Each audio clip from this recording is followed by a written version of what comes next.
Hello everyone, welcome back to the Kirklees Podcast. In episode 9, we discuss travel guitars, time signatures, and take some questions from his audience. Stick around, it's going to be a good one. Hello everyone, welcome back to the Kirklees Podcast, episode 9. I'm joined with my co-host, Mr. George Loveridge. How are you doing, George? Yeah, not bad. 9 episodes. 9? I know we got it on our sheet down there, but I didn't realise 9. It sounds weird when you say it like that. Yeah. So what's on the agenda for this? Well, let's have a look at our set list, our slightly revised set list for this week. So we're going to start with our introduction. Whether this week's been a rock or a roll, we'll get into that in a moment. From there, we're going neck deep. First of all the comments are bashing on the keyboards. We're looking at travel guitars. So you've got something slightly different there. I brought my Malibu back this week, so I didn't really give it much airtime in our acoustic special. Could consider it as a travel because it's a bit smaller. From there, our technical focus this week, we're looking at time signatures. Going to do some maths, some counting. We're not doing any tone talk this week because we've got 2 fat questions from the audience for Pick Our Brains, which will be good to look at. And then we've got a riff of the week followed by the jam. Not the jam, a jam. Excellent. So, yeah, travel guitars. So it's sort of getting to that. You've missed rock or roll. Rock or roll. Can't miss that. My mistake. Right then, has this week been a rock or a roll, Josh? Well, it's roll this week. It's not been ace. Last week, if you were watching, I was playing my home-built Telecaster. And just at the end of the jam, I said to James, this is a bit flat, doesn't sound great. And we looked, and if you've got an electric guitar, you'll know there's like a little backplate cover that holds the neck to the body. And it's sort of a smiley face now. They're meant to be straight and flat to hold the neck in place. But over 4 years, the cheap metal has bowed. So that's why I'm getting some horrible sounding notes and fret buzz. So for somebody who's relatively new to learning to play the guitar, what did you notice was different about your guitar? I noticed that when I was bending, the strings were choking out. And instead of playing a nice, clean note, it might have sounded like this. I could just tell there was a disturbance in the force, because I know that guitar quite well. And the fact that my strings were half a mile high from the fretboard as well was a bit of an indication. So effectively, my neck is starting to bow a lot more than it should do. But then your neck was quite straight. Well, so then yeah. It sort of led you to look at the heel of the guitar and notice that something was off. And that's a wider conversation around these sort of guitar maintenance take 2. Well, yeah, and also cheaper Far Eastern made stuff. Sometimes you get what you pay for. Hey, it was made in my granddad's garage. So that's probably why it's gone wrong. Potentially. So what are you going to do to rectify it? I have bought for £7 a genuine Fender backplate from Thomann. It arrived yesterday with a load of new strings, because you might as well while you're there. And it needs set strings anyway, so I'm going to take the strings off, take the backplate off, and then just reset up the guitar from there. And hopefully, fingers crossed, there'll probably be a truss rod adjustment. Controversial, I know, but I built that, so it doesn't matter. I'm not ruining a 1,200 quid Strat. It's a shame. At time of recording, it's, what is it? Is it the 3rd of April today? Yes. Right. George is posting the Facebook group these little April Fool's joke. Could have gone one better. You could have put the neck for that guitar in the dishwasher. That'd have been a good one. Yeah, true. That's how you clean the neck on your guitar. Please don't do that. No, please don't do anything of the sort. So yeah, apart from that, what else has been going on? Some gigs are coming up, or are they? Did a load of successful gigs with a company last year. Not airing my dirty laundry by any means right now, but January, they asked for our availability. Here you are, sir. It's now April and there's a gig on Sunday, or is there? So what, radio silence from the client? Radio silence. So obviously I'm not preparing 45 minutes worth of sets not to get paid. So hopefully they get back in touch, because they're a really nice group of people, really enjoy doing their gigs, but we've heard nothing. So which is quite annoying when you think, do we practice because we could be driving 150 miles on Sunday, or do we just stay at home? And I think there's that sort of misconception about people that do what we do for a living, that we just sit around all week, and then Friday rolls around and we do 3 gigs, and we only work 3 days a week. It must be a really the money easy is life. the 5 weeks, the 4 weeks preparing for that. Yeah, gig. the rehearsals, thousands of pounds you spent learning how to play your instrument, etc. So, don't want to be too negative, but nothing has really wowed me this week, so that's why it's a roll. What about you? It's been a rock. Okay, cool. I've just spent lots of time being really, really inspired. Nice. Yeah, I've just done nothing all week but listen to music and go, I want to learn how to play that. I want to learn that. I want to play this. I want to play that. It's nice when that happens. Yeah, and it doesn't. Probably for the past sort of 5 or 6 years of my playing, I've not really been that. It's just I've always got bigger fish to fry rather than Yeah. my own playing. And I've actually sort of made the time this week to sit and play for my own enjoyment. So that's good. Nice. I've done a little bit more scientific research on my practice amp situation from previous. Yes, Art Deco furniture you're looking for, really. So I was lent a Spark 2 by Nigel, the gentleman that lent me this guitar. I haven't heard anything back from that. Great. Really enjoyed it, actually. Completely opposite experience to what I thought I was going to have. Now I've had a week playing with it. I get it. Okay, fair enough. How that fits into somebody who's 18 months to 2 years into their guitar playing journey, I'm a little bit... I think it warrants a video, to be honest. I think I'm going to do a video on it. So yeah, I've made my mind up. I'm going to get one of the little Spark Micros. Fair enough. Yeah, it's just big enough to sort of sit on the shelf out of the way from small people. And the Spark 2, the sort of full fat one, is really loud. Right, okay. It's For a really, practice. really loud. It's amazing how loud they get. It's capable of being quiet, and I like all the functionality and all that it does, but I feel like it does too much to...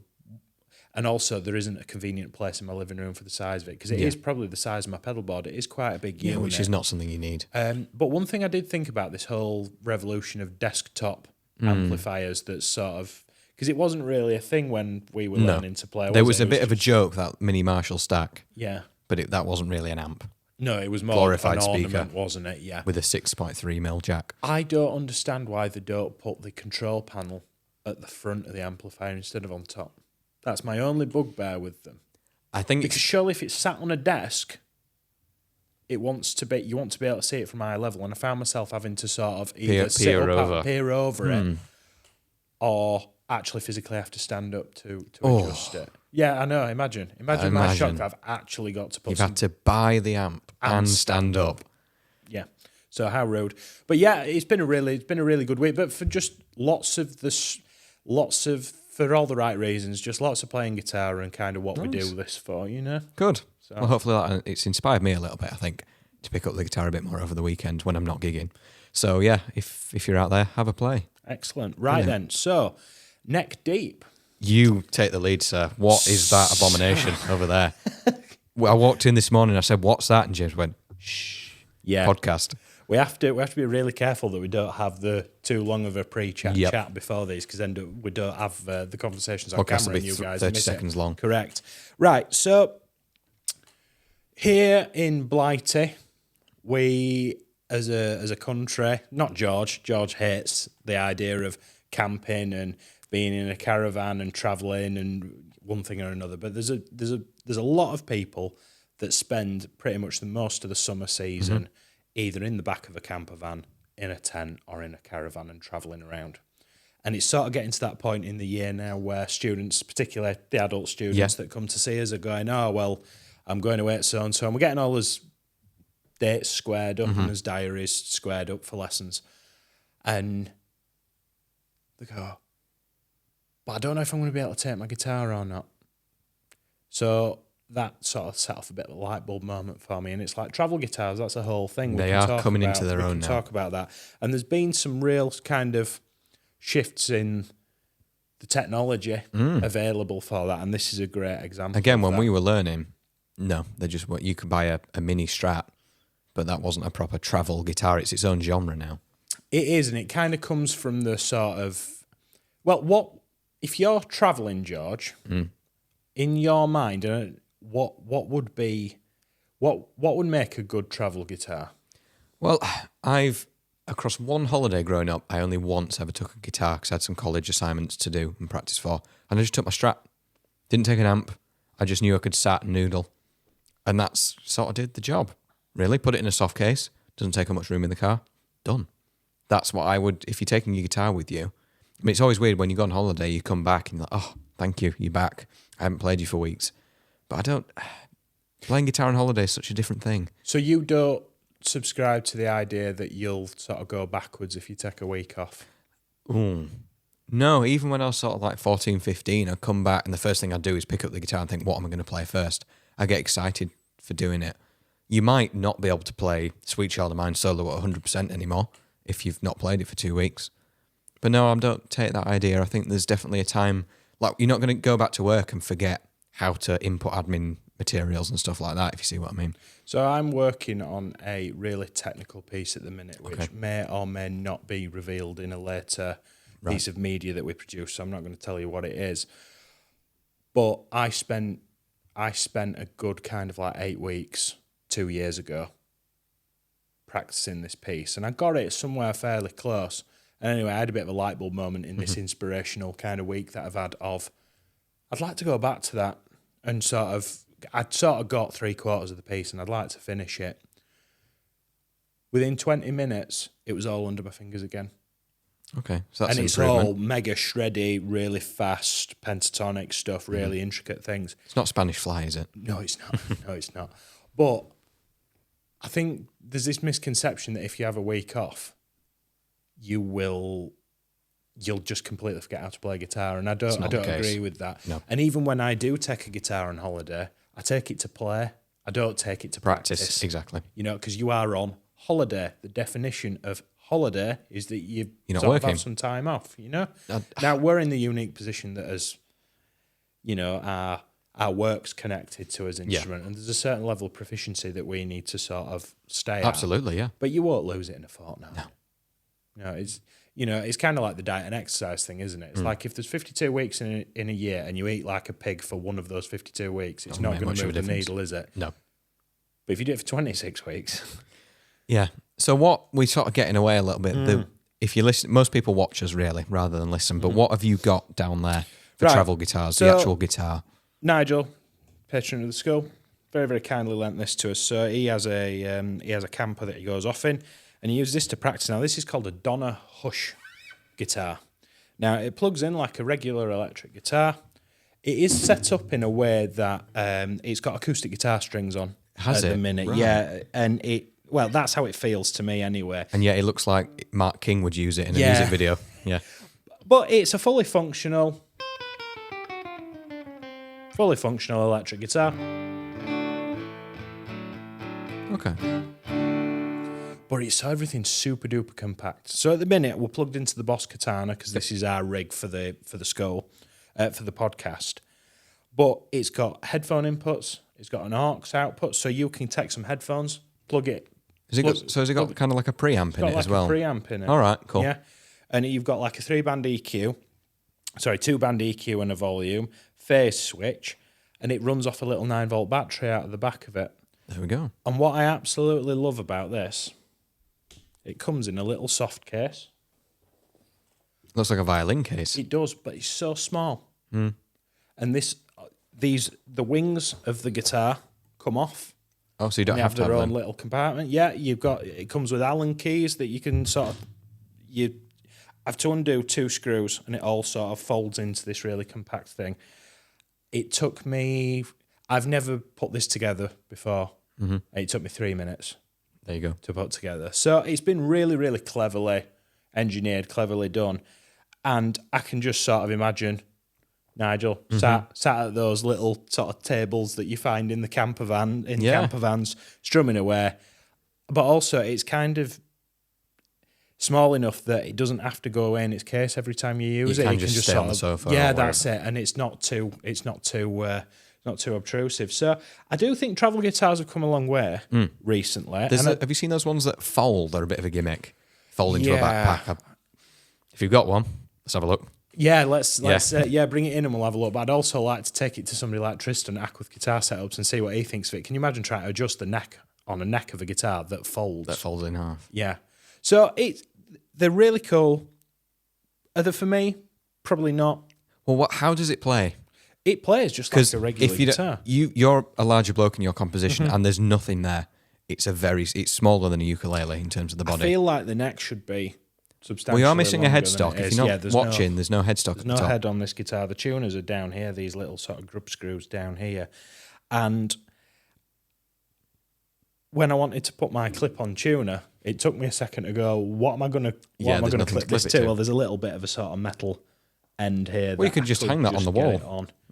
You know? But yeah, how do you hang it on a wall? Yeah. Oh, just put a nail, self-tapper. Yeah, wall plug. Yeah, you'd be fine. So yeah, they are very cool. Personally, what I'd probably do, my setup, which wouldn't cost any money, personally, for me, I'd throw one of my Strats. I'd take one of my Strats and maybe the Katana earphones. Yeah. But I don't feel like you have to have amplification to practice. Like you said, you took I just took a your Strat. It sounds a bit plinky plonky, but if you're practicing, like I was working towards a deadline, so I had to. But it's horses for courses, isn't it? I spend so much time recently at home with an electric guitar unplugged on the sofa while my significant other's watching crap on telly that I'm not interested in, and I'm going. I'm a bugger for, I just need to move this guitar from this stand. I'll pick it up and I'll stand with my foot leant against the dressing table and I'll be playing for 10 minutes. Go, where did time go? You just pick it up and play. Yeah. So travel guitars are a thing. Off the top of my head, I can't remember what these cost. It starts with a 1. I know that. Oh, much. good, because I thought it'd be more, but you get less, so you should pay less. But it never works like that, does it? Yeah, but I feel like it's part of that whole kind of consumer thing where there's a couple of people that will buy this guitar. Like there's a gentleman that we teach at the school who does a lot of he's on the road a lot during the week, and him and his work partner share a lot of the driving, and he's sat in the passenger seat of the transit van practicing. There you go. That's changed his practice completely. It will have, because there's a lot of time. Well, when I was touring, I spent so much time sat with, we've mentioned it before, that's Seafoam Green Strat that I had, yeah. I spent so much time sat on the floor of the minibus with that guitar unplugged, practicing. If I'd have had something like this, or it had been completely different, it'd been a completely different experience and I'd have got a lot more done.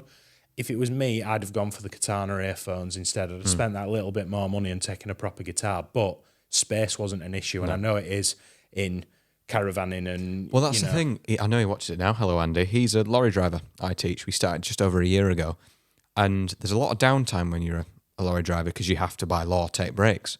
So he took his guitar and he said, I was in Birch Services at the weekend playing Sweet Child of Mine or something, and that was 2 hours he could practice, because otherwise he was just going to sit and kick around a car park. But I'd like to think, in a lorry, you've got the big sleeper in the back. Yeah, you have. You've so got you got a the little space. bit more room to have. And I'd much rather that a student played their guitar. regular guitar. Now, I'm not saying take your Les Paul Custom out on the road with you. I do sort of take cheaper guitars out into those scenarios, because if they're... Because you're going to ding it. Yeah, ding it, or they happen to go missing, or, it's one of those things. But very, very cool concept, very, very different. And I didn't think any of us audience would see something like this. I've never seen one before. I thought it was a really cool talking point. So Yeah, thank you absolutely. for lending that to us, Nigel. I really appreciate it. Yeah. Right. Technical focus. I'm going to back the ball to you. Okay, time signatures.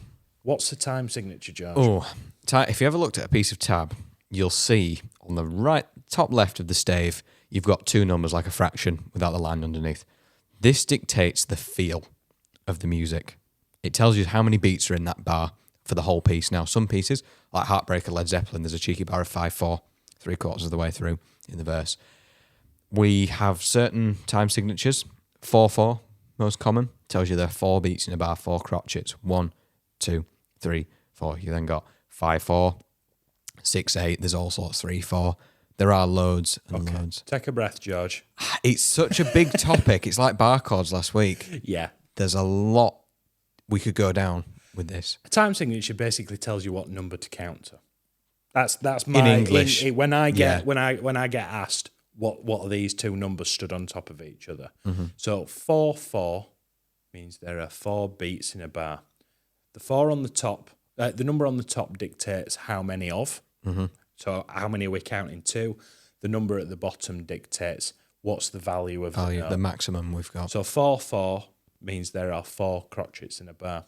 I can almost guarantee that everybody that listens to this podcast, 98% of their entire playing is 4 beats to the bar. I think it's actually, I looked this up a while ago, I think it's 99.3% of all Western music is in 4/4. Of course, that's something you would look up. Well, I did an article on time signatures about a year ago. All right, okay. Excuse me. But yeah, I think, but then you think how many songs there are. That 0.7% makes up a couple of thousand songs. Well, okay, so a song in 4/4. Oh, Brown Eyed Girl, we love it. right, go on then. 2, 3, 4. 1, 2, 3, 4. etc. Round and round and round. Now, House of the Rising Sun is in 6/8. However, we're not going to play that because we we're got not into allowed. trouble. We got into trouble for our jam over House of the Rising Sun in episode 4.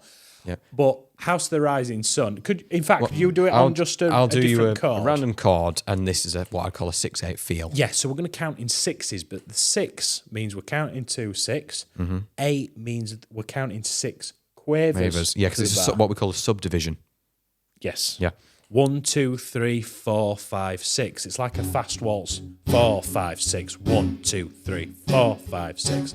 2, 3. A lot of blues. That's got a spell on you, isn't it? Oh, yeah, in F sharp. Yeah. J Hawkins, Screaming, someone like that anyway. I think it's one of the. I think it is similar to House of Rising Sun where nobody actually knows where it came from. It's as old as the hills. Correct us in the comments if you know. Yeah, 6/8. You know It's essentially a double 3/4. You're going to correct me on that.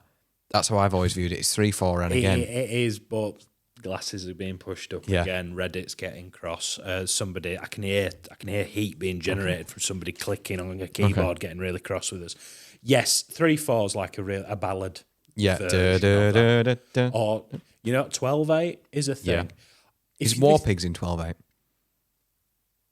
I think the beginning bit, before the whole all of that is in 12/8. The right at the start. I'd say it was in 6/8 because the chord changes, but yeah. Okay. Or something else that's in 12/8. You could argue House of Rising Sun's in 12/8. Some people do as well. So, how does that apply to people learning to play the guitar? Right. Okay. Let's think of you strumming. If you go to, I know you're doing it, Everybody Hurts at the minute, REM. Not going to play it because I don't know how hot their lawyers are on YouTube yet. It's around a D chord. Maybe it is, maybe it isn't. You can play it. I haven't. The lesson's gone out and I ain't got into trouble for it yet. So we can feel that feel. Now I'm going to rock when I play it. It's not a nervous thing, but 1, 2, 3, 4, 5, 6. If you I've seen some tabs for songs like this in 4/4. People just haven't pressed the right button on their tablature software. If you try and play that, if you put I need to practice this with a metronome. Can you just give me a 4/4 metronome on your guitar? Because it's going to feel. This is why we need to learn these time signatures, a few basic ones anyway. Because if you're practicing to a metronome and you're in the wrong time signature, it's going to completely throw you off. Oh, there we go. We're on.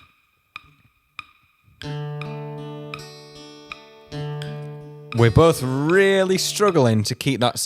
1, 2, 3, 4. Just do that 5, for a couple more 6. bars so as listeners.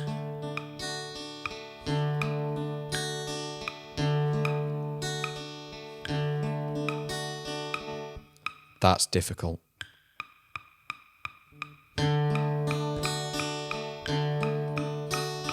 One, 2, 3, 4, 5, 6. 1, 2, 3, 4, 5, 6.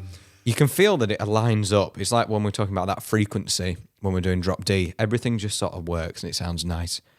Unfortunately, there are some people, and not just players, people like that, who just don't have a good sense of rhythm and will play along to that all day long. That's the biggest part of the first probably 2 years of somebody learning to play the guitar, and that's my biggest concern, that they go home all week and they practice it all horrendously out of time and they don't know they're doing it. That's why I always advise playing to the backing track, because you can at least hear, I've said it before, if you're playing Summer of 69, you're going to that B chord or B flat, and he's still singing about Judy sat on the porch, you know you got it wrong. But if timing comes quite naturally to you, like you are very lucky. There's quite a few people at the school that struggle with it. And I really struggled with it initially as well. And it's one of the hardest, I think you'll agree, it's one of the hardest things to teach is the feel. Oh, I had a bit of a, breakdown's a strong word, but we were doing a college piece years ago, and it was in 5/4. It's from that Irish film. The song was called When Your Mind's Made Up, and it was in 5/4. And the tutor at the time kept saying, think of take 5. Da-da-da-da-da-da. I just couldn't get this strumming pattern in 5/4. It was horrendous. Like, Don't Let Me Down, the Beatles. That's in 5/4. But Is it really? I didn't know that. There's a bit, I can't remember, some of it's in 4, some of it's in 5. Okay. Like think Norwegian Wood, you've got a very prominent A section, very prominent B section. I can play that because I know the song. And I think that masks a lot of players.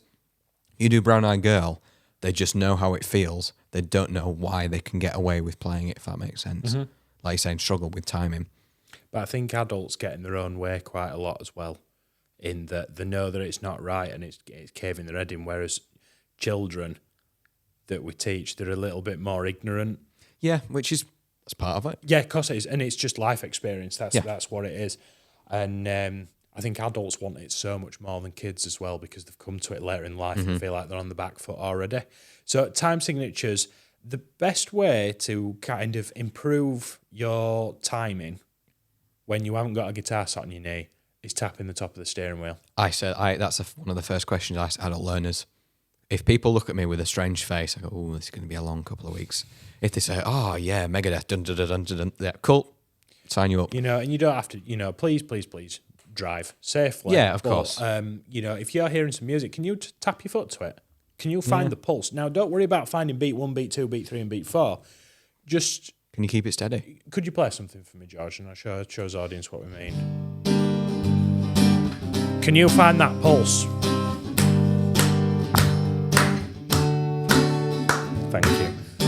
It doesn't matter where beat 1 is to start with. You just need to be able to find that pulse. And once you've got that, then you can start working backwards. But you need to be able to sort of feel where the beat sits to then put certain names and certain numbers to each of them. And there doesn't have to be an explanation to it. If you can sit and tap, you don't need to say why. If you can, you can. If you can feel the music. That's why a lot of, like Stevie Wonder, can't see what he's doing, but he can feel it. Yeah. 100%. That's crucial. Then, see, I wouldn't call it a gift. It's quite a natural. Rhythm is a huge part of, regardless if you're a musician, just feeling movements and stuff like that. But then you get onto your pitch and stuff. That becomes more, if you're talking about gifted. But yeah, time signatures, sort of rattled on enough about that now. I think just counting that beat, whether in 6/8, 4/4, 12/8, there's some horrendous. If you look at Killer Queen and Bohemian Rhapsody, they switch all the time. Yeah, it's not mutual. Film scores do it as well. Yeah, just find that beat. Just find it, and you'll be all right, I think. Very good. Right, we're going to move on to pick our brains. We are. So I'll bat the first one to you, yeah, George, go for it. I can't remember what it is. So Mark asked, could you consider some hints and tips about playing and singing? I find it hard to coordinate my hands, my eyes, and voice. And that's from Mark Jones. Thank you, Mark. Okay, Mark. So I sing for a band here on a Wednesday night. I can sing in tune, but my partner, she's a singer, and she says, "Oh, shoulders back, use your head voice." I don't sing properly. But when I first started here doing band sessions, I'm going to use Brown Eyed Girl again. I couldn't coordinate the down, down, up, down, and what I was singing for years. I think you'll experience yourself, Mark. You end up sort of strumming the vocal melody. A notoriously difficult one is Do I Want to Know Arctic Monkeys? Yes. I've never had to do it, but it's talked about because the guitar part is... But if it's like falling down the stairs, the melody. Now, when it comes to advice, I'd strip the strumming pattern back. This is how I learned to do it. Right. I'm going to use Brown Eyed Girl. And I'm just going to play 4 down strokes. Because all that, my arm's just going up and down, not in any pattern. I then add the vocal melody. Hey, where did we go? Singing horrifically. But that's because if I'm going... That's contradicting what the vocal melody is doing. It's what we call a polyrhythm. You've got 2 different rhythms going on at once. And then there's more rhythms on top of that. Most songs are what we call polyrhythms because you've got a bass drum on 1 and 3. You've then got down, down, up, down, up. You've got a vocal melody. You then got the bass. It's hard to stay on top of it. It is, Mark, trial and error. I'm sure you're going to have something else to say about it, but the way I got round it, because I touch wood, I can sing and play now, but I just had to sit with it and strip it down and build it back up. Okay, I saw this on the crib sheet earlier this week, and I've been thinking about it. My advice for what people who want to play and sing has always been the same. You need to be so confident in one of those 2 areas that you can dedicate, because it's not as simple as left brain, right brain. 50% of your brain's working on your guitar playing, 50% of you working on your singing. For me, singing really doesn't come natural to me, and it's been over the 20 years that I've played guitar, singing has been this thing for probably the first 17 of those 20 years that I've absolutely detested the idea of doing, and it's only really recently that, and singing's a confidence issue.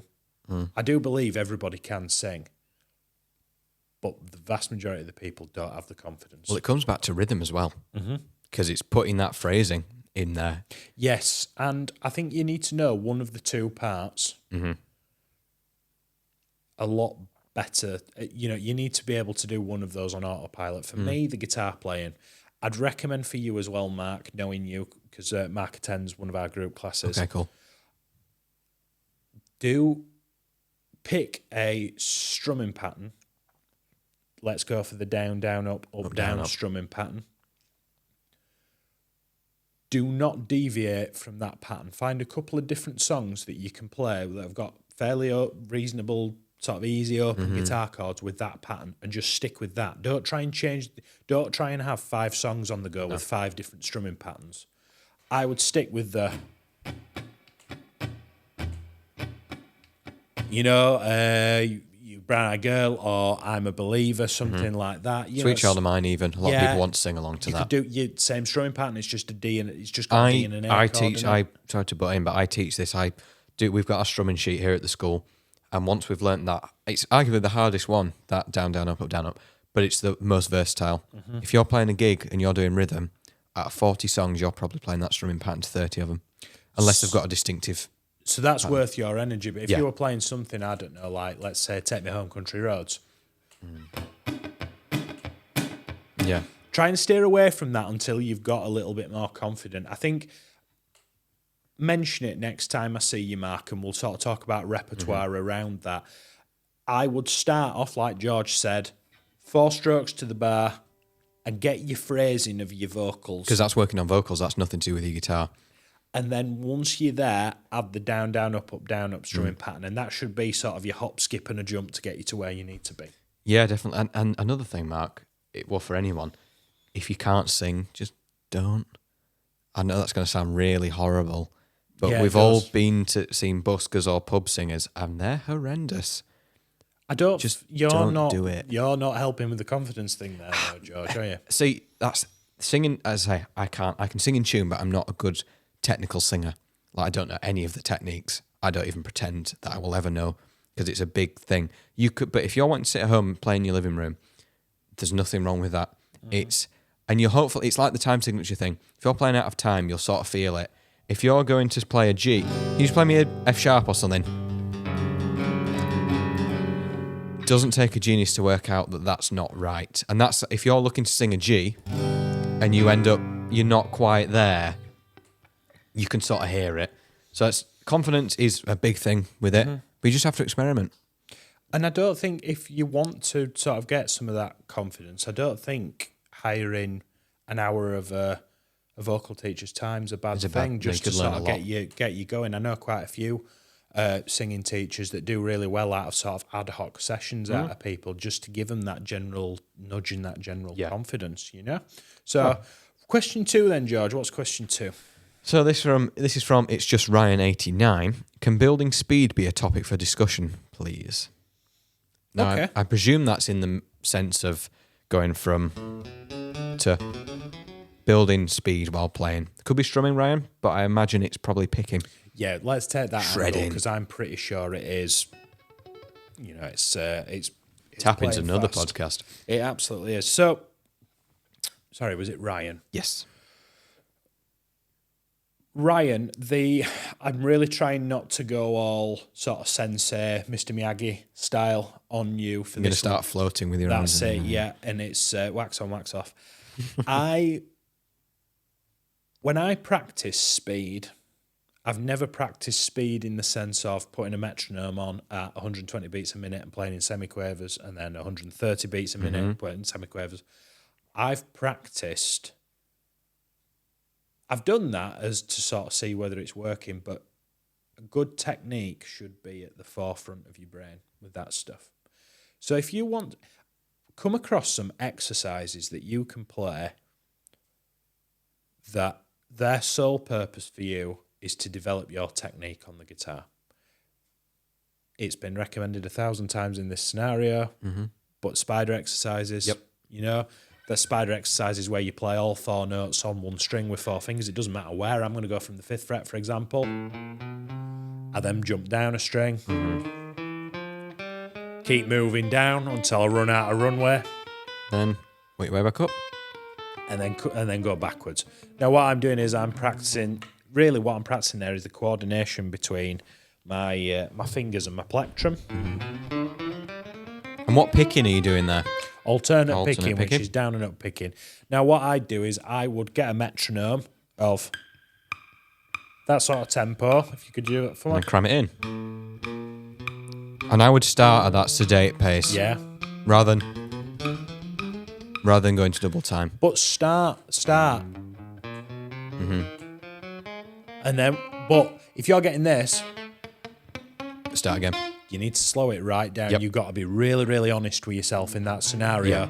Doing it properly. I'm working on a song at the minute by Racer X called Technical Difficulties. Do you know that song? No. Oh, it's Paul Gilbert. It's early days Paul Gilbert, but it's the sort of all right. Anyway, I'm not going to embarrass myself. I only started looking at it last night, but it's really, really quick. I've got the record on at 50% and I'm just chipping away at it because I'm going to spend probably 3 weeks playing that mega slowly, but really articulate, really clean.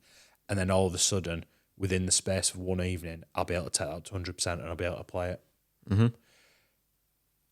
That's one of the few things I would recommend in your guitar playing, where you are really studious, really kind of disciplined, and I am going to do 10 minutes with a timer of doing this because it only happens over time. It does. That. Also, give yourself some quite... If you are chasing the sort of faster... Shredding's a wrong term. If you're, I'm sort of trying to think of stuff outside of the shredding kind of sphere, but if you're trying to play something that's really, really fiddly, really technical and really, really fast,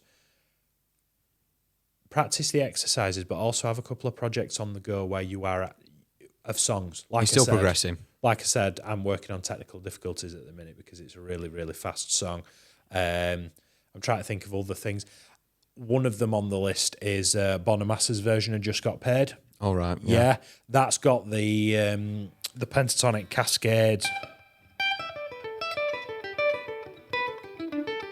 But it's like 4 times faster than that. Can you try and have a few projects on the go, but don't try and learn the whole song. Just chop a couple of bars out of it. Practice some spider exercises. It'd be a really good opportunity for you to take the 5 positions of your major or your minor scale. Practice with those. Have a little project on the go. But literally, just get a metronome. Learn how to use it. I learned of a great website called accelerome.com, which is a metronome online, but you can set it to, it's one of those masochistic ones where every kind of so many bars, it'll get faster and faster and faster and faster and faster. So you don't have to stop yourself. That's it, yeah. So what you could do is, what I've been doing is I've been practicing spider exercises with that. I've been setting it at 80 beats a minute and then finishing at 140. Right. And every 10 bars, it gets 5 BPM quicker. And it just keeps, Yeah. Those kind of things. It sort of dawned on me last night. Now has never been a better time to learn to play the guitar. There are so many resources. Oh yeah, I've thought about that a lot. Oh, my input's not happy. I've thought that. If you look at George Harrison, say when they were learning, they were getting buses across Liverpool to learn a D7. Yeah. What the hell? Yeah. That's nuts. I mean, I'm not blessed with technology now and all that, but I had a pretty good learning experience. Thank you very much. But we were literally sat in my living room, and you were scribbling on the back of it's a bit more glamorous, but a fag packet to say this is wasn't scribbling on the back of a fag packet. It was an old notebook, and it was this is an E minor pentatonic. Yeah. And now I'm showing students stuff on a TV screen, and we've got metronomes we can use and backing tracks we can slow down. It is crazy. But I think there is too much choice. That's the only issue, is that everybody it's now so accessible that people like us can take what we do in a brick and mortar business to the masses. But that means every other tosser in the bedroom can do it as well, and it's finding the right person. Yeah. And also, I feel like because everything's for free and everything, you can just grab everything instantly. It's the microwave generation thing, isn't it? If it's not immediately working for you, you can go, oh, right, I'm going to go over here instead and chase this shiny thing. Whereas students who come to see us, you have that other person in the lesson room going, no, do it again. No, do it again. And that's the only thing that I think it's missing. And I think if you want to get the most out of practicing, building speed, you need to be really honest with yourself and do that. Put the time in, and it will come. Because if I can do it, anybody can. Yeah, fair dues. Absolutely fair. Have you anything else to add to that? All I'd say is just we might have skipped Ryan. I don't know where you are in your playing career. It might be trying to build that might be like warp speed for Ryan. I don't know, Ryan, you might have been playing for years and you might be fine, but it's still the case of, I always say, regardless of where you're at, scale it down. Start at the bottom. Learn to play it steadily. Learn to play it slowly. I really liked what you said. Was it episode 7 or episode 8, where you said you start off and you make it this big, and then you make it this big. I really liked that way. I was really guilty of going head first into any sort of quick hard thing I was learning. It was until I learned Sultans of Swing for a student. Thought, right, I've tabbed it out for them by a year, but now I need to play it to demonstrate how it's, because you need to hear those. I know it says a bend with vibrato, but how does that sound? You know. And I only glued it together after playing it 70% for a week, 80% next week, 90%. And then it actually made it a lot better. Because I've learned comfortably numb, but I've just sight read the tab at full speed. And you're going to end up missing so many notes because you kept playing catch up. And you don't actually, when you get to a certain level with the guitar, you got to be careful that you're just not reciting notes. You're like, yeah, I can play that if I've got the music underneath me. And you're just sight reading then. You haven't actually learned to play the song, have you? Whereas if you're going to go, you know... I'm trying to think of... I was going to go for the Sultans of Swing solo and I looked at this neck and it's so much short. Yes. Whatever. Etc. There's me not being able to play it after saying I can play it.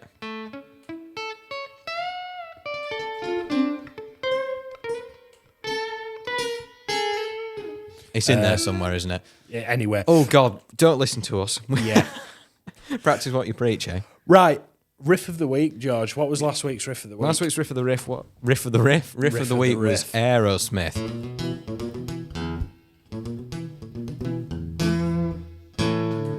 So it's Walk This Way by Aerosmith. Have a listen if you haven't done so already.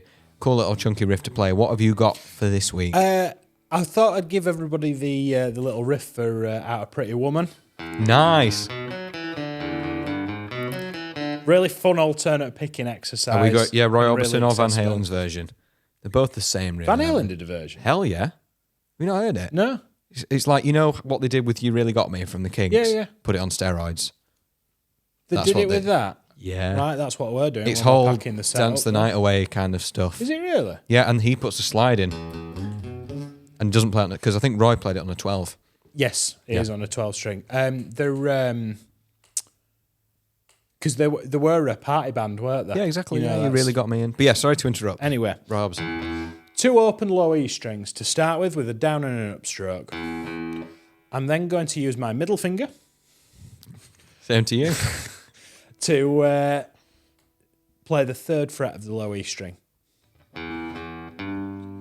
I'm then really, really quickly going to take my ring finger and play the 4th fret of the same string. Are we hammering that on, or are we going to play it individually? Either. Let's say pick it for today's example. Yeah, so 0, 0, 3, 4. I'm then going to move down to the A string and I'm going to play that B note there, which is on the 2nd fret.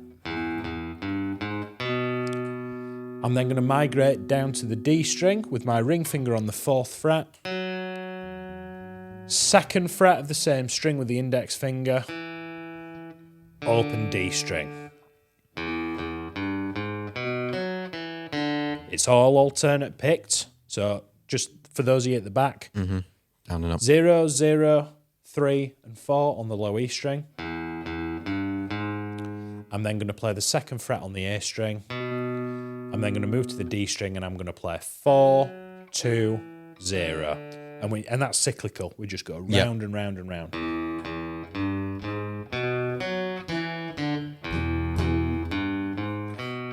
And that's a really fun one, talking about building speed. Oh, it's quick. Scream if you want to go faster. Start really slow. And keep speeding it up.